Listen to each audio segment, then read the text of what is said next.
Hi guys, myself Dr. Ajay Bhatti, MBS resident doctor, आपका अपना MBS दोस्त। आज हम बात करने वाले हैं कि why we lose our interest, our motivation during our NEET PG preparation. Because the number and foremost reason is हमारे के अंदर की जो आग है वो ख़त्म हो गई है। हमें लगता है कि we have become doctors, but technically we don't know।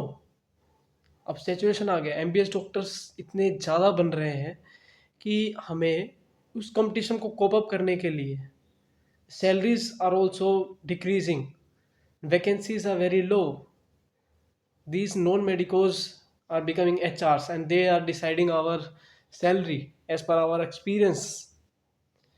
So I think we should pursue PG. Without PG, without your post graduation degree and experience, you cannot survive in this scenario. So first and foremost पहली चीज़ हम बात करने चाह रहे हैं कि why we lost our motivation and how we lost our motivation. We think अगर हमें एक नया आईफोन चाहिए, एक नया आईफोन हमें चाहिए तो हम बोलेंगे नहीं यार पैसे कम नहीं है तो उधार लेके ले लूँगा। पर हमें नीट पीजी की पढ़ाई जो हमारा करियर है, जो हमारी रोजी रोटी है, उसको पाने के लिए हम थोड़ी सी मेहनत नहीं करना चाह रहे हैं। हम कह रहे हैं कि यार दोस्त का सब्सक्रिप्शन लेके पढ़ लेंगे। अरे क्या हो गया, क्या हो गया, नोट्स हैं, नोट्स मंगा लेते हैं कहीं बाहर से। क्यों नोट्स मंगाने, क्यों इतनी मेहनत करनी। पैसे बचाना चाहते हैं वहाँ पे। एक तरफ आईफोन लेने में हम पैसे नहीं बचाना चाह रहे, हम अच्छी जगह खाना खाने में हम पैसा नहीं बचाना चाह रहे। बूज करने के सैटरडे नाइट पार्टी, मुझे लगता है कि आप महीने में 4 बार इतनी पार्टी कर देते हो जितना का आपका सब्सक्रिप्शन आता है। वीडियो लेक्चर से नहीं पढ़ना, वीडियो लेक्चर से बहुत पढ़ लिया, आप सिर्फ नोट से पढ़ेंगे। ये सब गलतियाँ करते रहेंगे, रिजल्ट वही रहेंगे, सुधार नहीं मिलने वाला। सो हमें इन चीज़ों से आगे बढ़ना पड़ेगा। हमें सोचना पड़ेगा कि अगर अब नहीं तो कब। बिकॉज हर साल हर साल अगर आपके मान लो 300 मार्क्स आए, आप क्वालिफाई भी कर रहे हो, तो आपकी रैंक देखना, आप अपने सीनियर से बात करना, रैंक आपकी पीछे पीछे जाती जा रही है। तो उसका क्या सोल्यूशन है? एक बार में मेहनत करनी है, एक बार में, और एक बार में ऐसी मेहनत करनी है कि दोबारा करने की जरूरत ना पड़े। So guys, I have been working technically as a JR, और उतनी इज्जत नहीं मिलती है।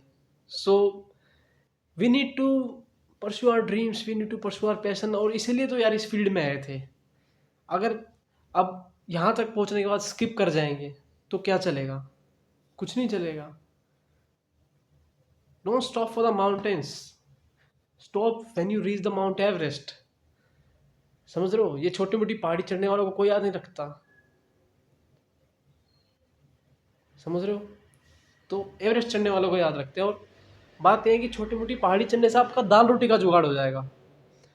मैंने, या तो आपके पास इतना पैसा हो कि आप हॉस्पिटल मैनेजमेंट का कोर्स करके आप हॉस्पिटल चला रहे हो, आप हायर कर रहे हो और फायर कर रहे हो ऐसे पीजी डॉक्टर को, डर्मेटोलॉजिस्ट को आप हायर एंड फायर कर रहे हो, दैट इज़ अनदर थिंग।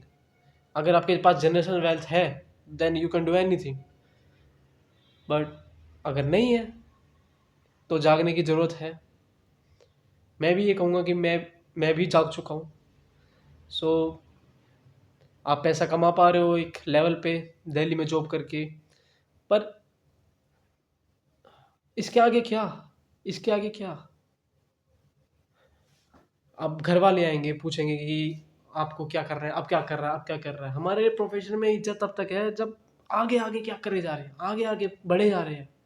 अगर एक जगह स्टक हो गए, आगे सुपर स्पेशलिस्ट का दौर है। MBBS और BMS वालों को तो बहुत बुरा हाल है, आप जाके देख लो कैसे नौकरी के लिए मारामारी है। तो मैं बस आपको ये कहूँगा कि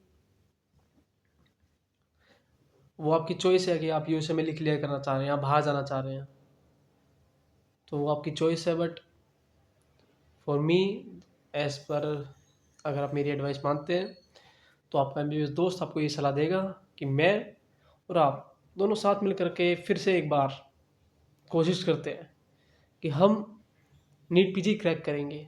हम अपना ड्रीम कॉलेज तो नहीं, पर अपने ड्रीम ब्रांच को ज़रूर पालेंगे। और मैं यही आपसे उम्मीद रखता हूँ और खुद से भी उम्मीद रखता हूँ कि मैं अकेले आगे नहीं बढ़ना चाहता। मैं चाहता हूँ यार जो मेरे साथ है, एक सब्सक्राइबर या एक फॉलोअर भी है, एक व्यूअर भी है, वो मेरा दोस्त है। I share a bond with them. So thank you. आपका एमबीबीएस दोस्त विदा रहता आपसे। Thank you very much.